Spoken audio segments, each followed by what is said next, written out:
TV Elas por Elas Formação está cheio de novidades. A cada semana um tema diferente será trabalhado em aulas ministradas por especialistas e mulheres de notório saber. Às sextas-feiras, nossas colaboradoras se reúnem em uma roda de conversa para trocar experiências e visões sobre o assunto. Mas não é só isso. Como você já sabe, o objetivo do nosso programa é preparar e formar mulheres para a disputa política. Por isso, convidamos companheiras de todos os cantos do país para compartilhar suas histórias e trajetórias com a gente. Então anota aí, de segunda a sexta, a partir das 4 da tarde, tem TV Elas por Elas Formação na TV PT.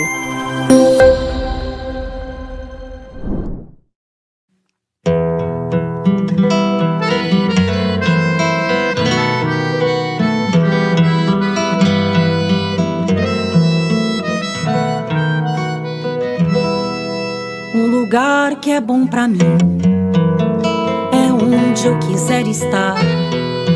A estrela ainda brilha, ela é quem vai me guiar. Ser guerreira é minha sina, batalhando pra vencer. Tenho voz pra ser ouvida, tenho sonhos pra viver. Não vão mais conseguir me anular, me calar. Ninguém vai me impedir de cantar e lutar. Seja em casa, no campo, na rua ou na praça. Chega de mordaça, agora eu vou falar. Porque eu sou mulher pra fazer acontecer. Eu sou uma delas, são elas por elas, ocupando os espaços de poder. No TV Elas por Elas Formação desta quarta-feira, você vai conferir a segunda aula preparada pela professora e ex-ministra da Igualdade Racial, Matilde Ribeiro, para a Semana da Consciência Negra. O tema é Mulheres Negras, Vida, Organização e Luta. Desde o momento da escravidão em nossos países, lá nas senzalas, nas roças, no trabalho pesado, até hoje, via o trabalho doméstico tão presente na nossa sociedade, as mulheres negras foram utilizadas como mão de obra não paga, desde a época da escravidão, e hoje, nos momentos atuais, através do trabalho doméstico, vivem a condição de trabalhadoras desqualificadas e recebendo salários mais baixos do que a maioria dos trabalhadores. Aliás, nem são consideradas trabalhadoras. Se nós formos ver, em 2015, as empregadas domésticas, pelo seu processo de luta, neste processo destaca-se a figura de Creuza Oliveira, uma baiana que foi presidente da FENATRAD, Federação Nacional das Trabalhadoras Domésticas, junto com tantas outras companheiras, que se juntaram e foram demandar do governo federal, à época, o presidente Luiz Inácio Lula da Silva, que este governo se responsabilizasse pela garantia de leis visando qualificação, na verdade, dos trabalhos das mulheres enquanto empregadas domésticas. Até 2015, muitas audiências, muitas reuniões, muitas atividades aconteceram. Foi até organizado um programa chamado Trabalho Doméstico Cidadão, em que as mulheres negras, empregadas domésticas, temos que registrar, a ação do trabalho doméstico é, no mundo do trabalho, o espaço que tem maior número de mulheres. E, entre elas, as mulheres negras são a maioria. Então, como dizia, em 2015, foram conquistadas leis que garantiam direitos às trabalhadoras domésticas, assemelhando-se aos outros trabalhadores e trabalhadoras, como direito a fundo de garantia, direito a férias, direito a carga horária delimitada de 8 horas, direito a repouso, direito a morar fora do trabalho, porque boa parte das empregadas domésticas moram em quadradinhos dentro das casas de seus patrões. Então, quando foi aprovada esta lei, aliás, esse conjunto de itens para garantia do direito das trabalhadoras domésticas, houve uma grande reação na sociedade, principalmente da classe média, que dizia não poder pagar por esses direitos.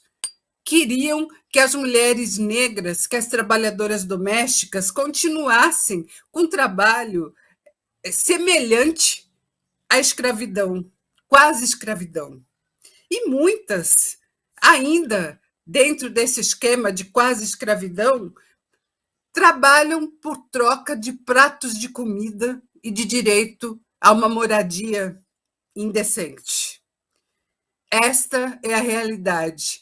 A lei aprovada em 2015 tem que se fazer valer cada vez mais, pois as trabalhadoras domésticas devem ser cidadãs, tanto quanto todas as pessoas desse país.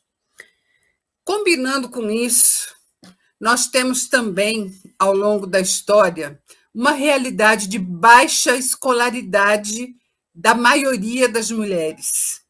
E, por outro lado, né, parece mentira, mas não é, por outro lado, os dados demonstram que entre as pessoas negras que acessam o ensino superior, a maioria são mulheres negras. Então, nós estamos nas duas pontas. Mas isso é produto, estar no espaço em maior número no ensino superior, é produto de muita luta.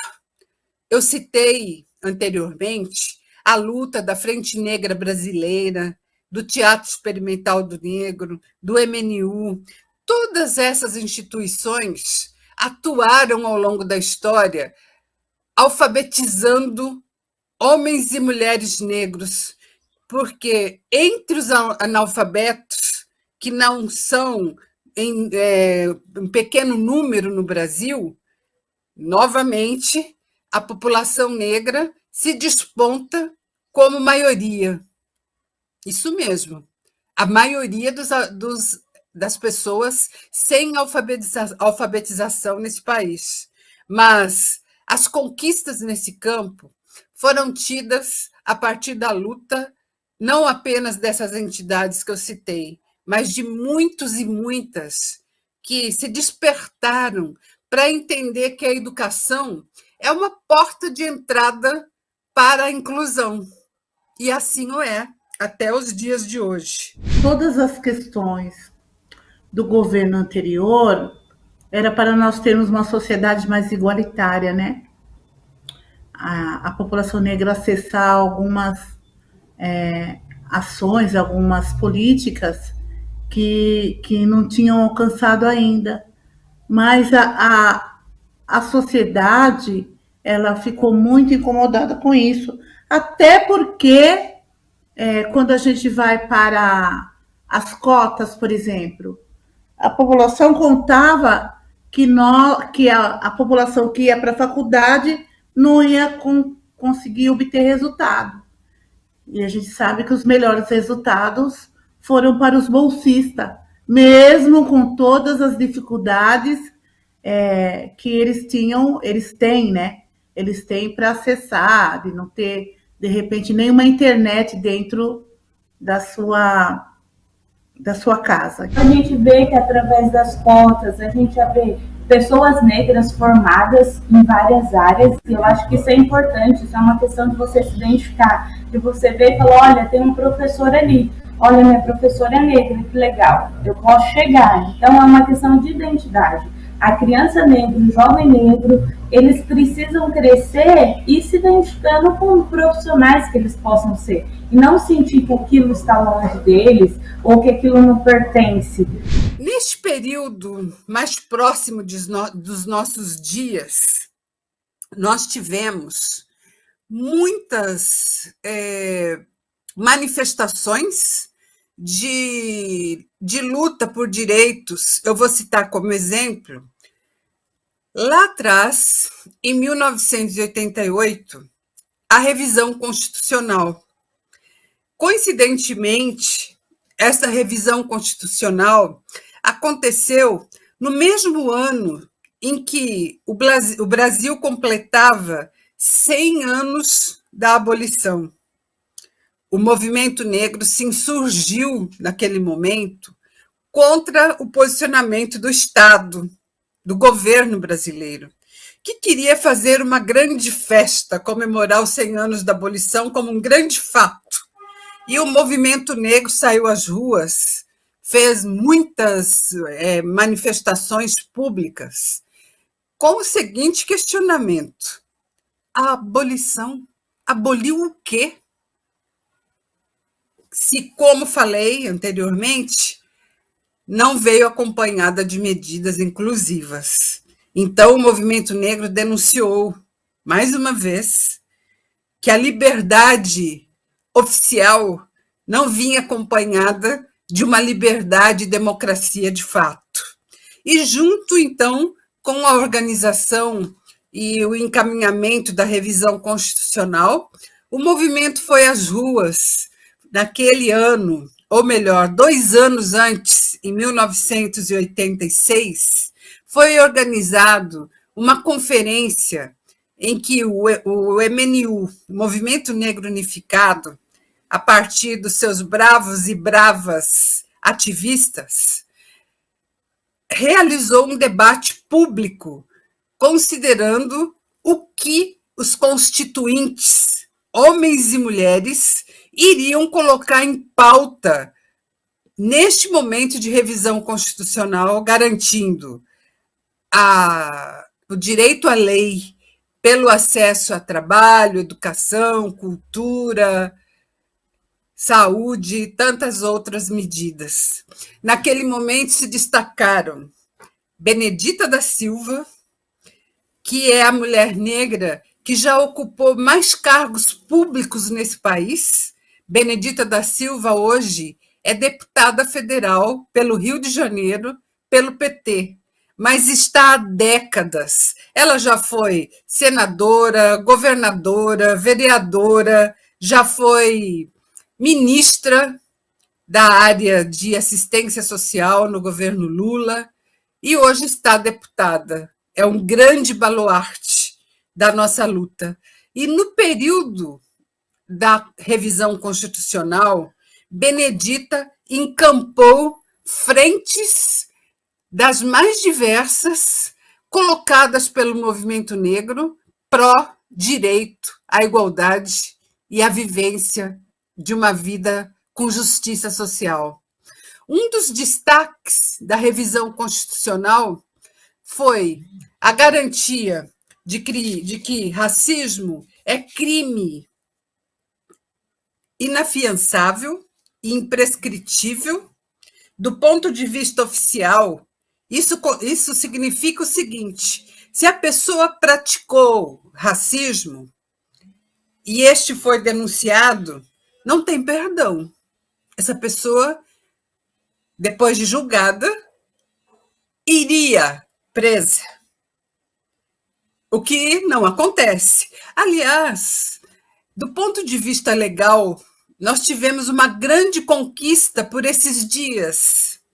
Foi decretado pelo Supremo Tribunal Federal que injúria racial também deve ser considerado crime inafiançável e imprescritível. Injúria racial é quando, por motivo de deboche, descaso, discriminação racial, xingamentos, uma pessoa ataca a outra pela sua cor da pele ou por sua origem racial e negra. Voltando à revisão constitucional, eu quero destacar aqui também a conquista das comunidades quilombolas. Quilombos no Brasil, até a revisão constitucional, não constava nos instrumentos legais. E no momento da revisão constitucional, surge como conquista que o Estado deve garantir o direito das comunidades quilombolas, dos quilombolas morarem nos seus lugares históricos, tendo acesso a políticas públicas, tendo acesso à qualidade de vida por todas as áreas da política pública e também pelas ações afirmativas, considerando que ações afirmativas também constam no texto da Constituição brasileira desde 1988. E por falar em quilombos, nós teremos em conjunto neste programa a figura de Cida Mendes. Cida Mendes é uma das mulheres que nos dias de hoje lutam pela garantia da qualidade de vida da comunidade quilombola do Brasil e, em especial, das mulheres. Como quilombola, ela recentemente tornou-se mestra pela UNB, pela Universidade Federal de Brasília. Isto é uma grande conquista. E a nossa busca, eu como apoiadora da luta das comunidades quilombolas, nós procuramos garantir que o acesso a todas as áreas da política pública vem acompanhado também de acesso à educação, de acesso às universidades, de acesso a direitos para a garantia da qualidade de vida e, acima de tudo, o reconhecimento das comunidades quilombolas. Nós somos cerca de 6 mil territórios quilombolas espalhados pelo Brasil, né?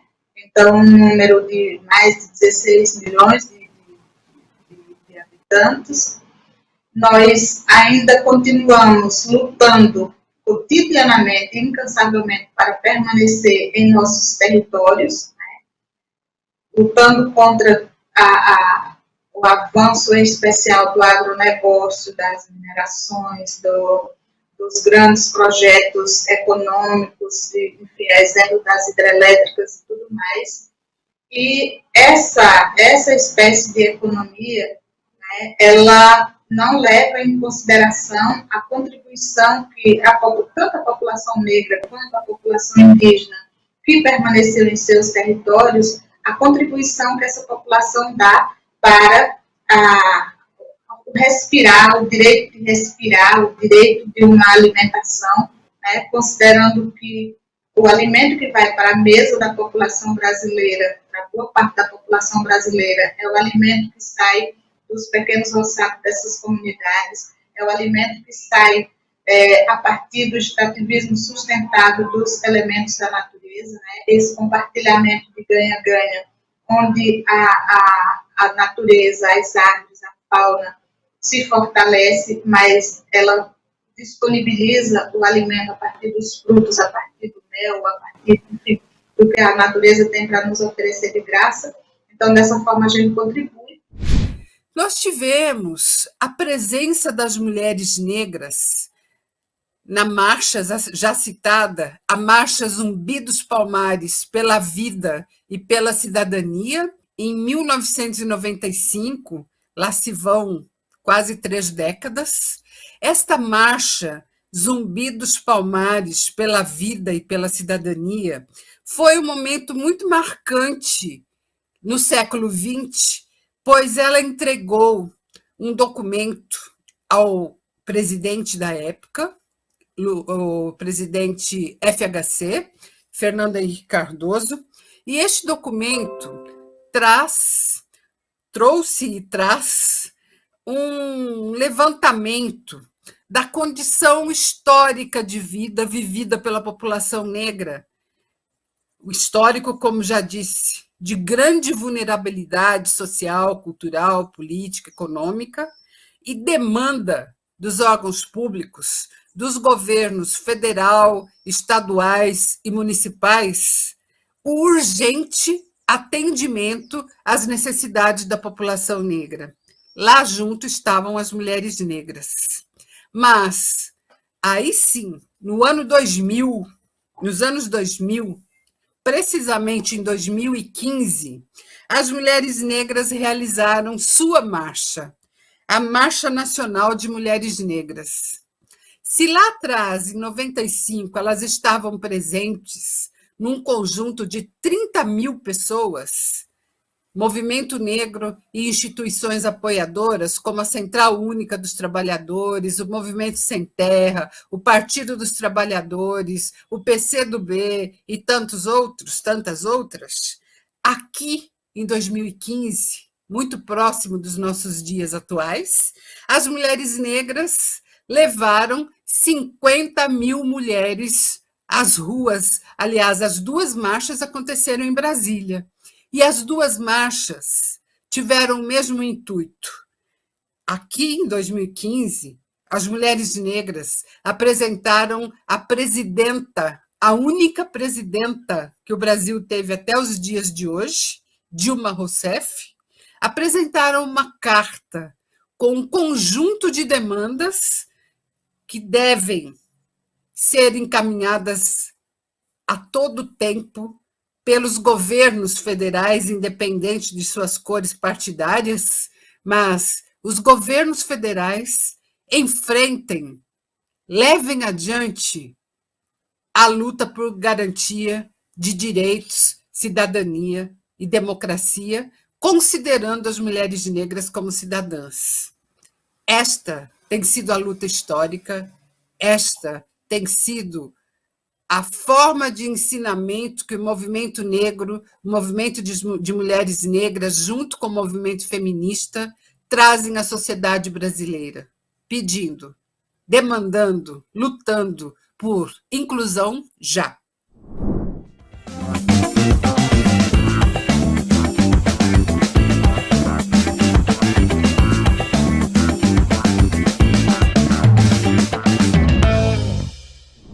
O meu engajamento na política, ele me lembra, quando eu penso sobre esse engajamento, eu me lembro de um livro da psicanalista Neuza Santos Souza, que se chama Tornar-se Negro. Então, não basta nascer uma mulher negra no Brasil para que a gente se torne negro. Esse tornar-se é um processo, e é um processo de construção. E nascer numa sociedade que é capitalista, que é racista, que é machista, exige de nós todo um processo de desconstrução de visões estereotipadas, preconceituosas sobre nós mesmos, que a sociedade brasileira nos impõe. Então, é preciso, e no meu caso, foi preciso um processo também político de consciência racial, de conscientização racial, para que o meu engajamento político acontecesse. E eu devo esse engajamento a vários fatores, mas eu quero destacar pelo menos alguns aqui, pelo menos alguns 3 talvez. A minha família, então o engajamento do meu pai como líder comunitário, a força da minha mãe, que como uma mulher muito lutadora, que é o centro da sua família, o meu contato com o movimento negro e o meu contato com o movimento de mulheres negras.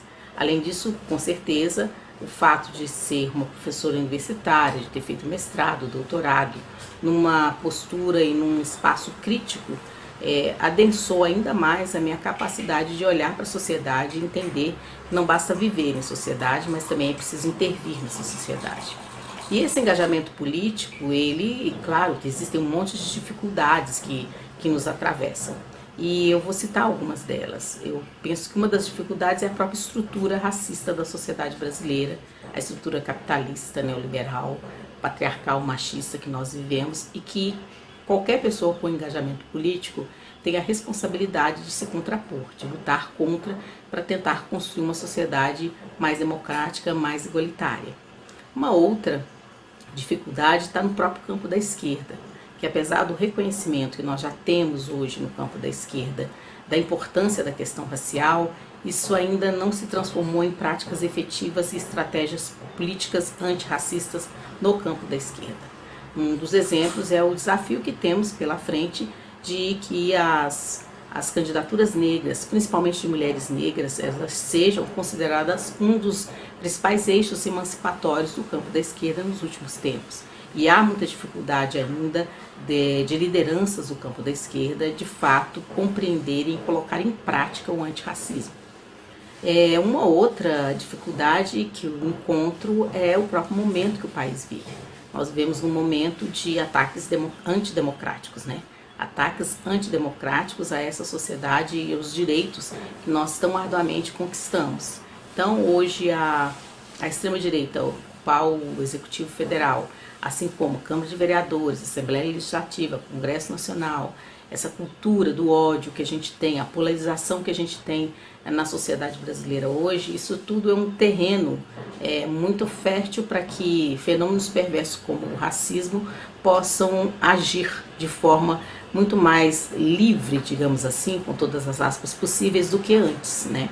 As pessoas hoje começam, alguns grupos, a não ter constrangimento de se mostrarem racistas, mesmo que isso seja crime inafiançável prescrito na Constituição Federal e em outras legislações. Então, acho que esse momento é um momento de muito desafio, de muita tensão e com várias dificuldades para que a gente possa implementar o antirracismo como projeto político e como prática na sociedade brasileira.